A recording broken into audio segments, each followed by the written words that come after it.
دو باتیں انہوں نے اور کہی ہیں. ایک بات انہوں نے یہ کہی کہ انسان کی پیدائش رینڈم ہے, اور دوسری بات انہوں نے یہ کہی کہ انصاف انسانی تصور ہے. اس کو کیسے, مجھے یقین ہے کہ آپ نے اس وقت بھی جواب دیا تھا, لیکن پھر بھی اس کو تھوڑا سا الیبوریٹ کریں.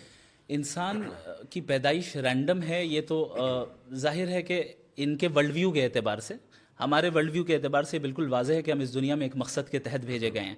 اب ان حضرات کی طرف سے سوال یہ ہوتا ہے کہ بھئی اگر ہم بھیجے گئے اس دنیا میں تو خدا نے ہم سے پوچھا کیوں نہیں, اسی لیے وہ اپنے آپ کو کہتے ہیں کہ ہم رینڈملی آ گئے. تو یہ سمجھنا چاہیے بھئی خدا کا اور انسان کا درجہ کیا ہے. وہ خدا ہے, آپ کا امپلائی تھوڑی ہے جو آپ سے پوچھے گا. تو ہم اس دنیا میں آئے, یہ آپ کو لگ رہا ہے کہ رینڈم ہے, جبکہ ایسا نہیں ہے, ایک مقصد کے تحت آئے. دوسری بات یہ کہ جو رینڈمنس ہے نا, تو اس کا جو پوائنٹ آف ریفرنس ہے وہ ہم ہیں, خدا نہیں ہے. صحیح. یعنی ہمارے لیے ایک انسان کی پیدائش رینڈم ہے, کسی کو پہلے سے پتہ نہیں ہوتا کہ 10 سال کے بعد کون اس دنیا میں آئے گا. ہمیں ایسا لگتا ہے کہ رینڈملی کوئی انسان آ گیا, لیکن خدا کے لیک آف انفارمیشن. ایگزیکٹلی. تو یہ تو آرگیومنٹ فرام اگنورینس ہے. آرگیومنٹ فرام اگنورینس ہے. اور یہ چیز میں نے اپنے اوپننگ اسٹیٹمنٹ میں بتائی تھی کہ یہ جو یا تو آرگیومنٹ فرام اگنورینس ہی ہوگا ان کے جواب کی بنیاد, یا پھر یہ کہ وہ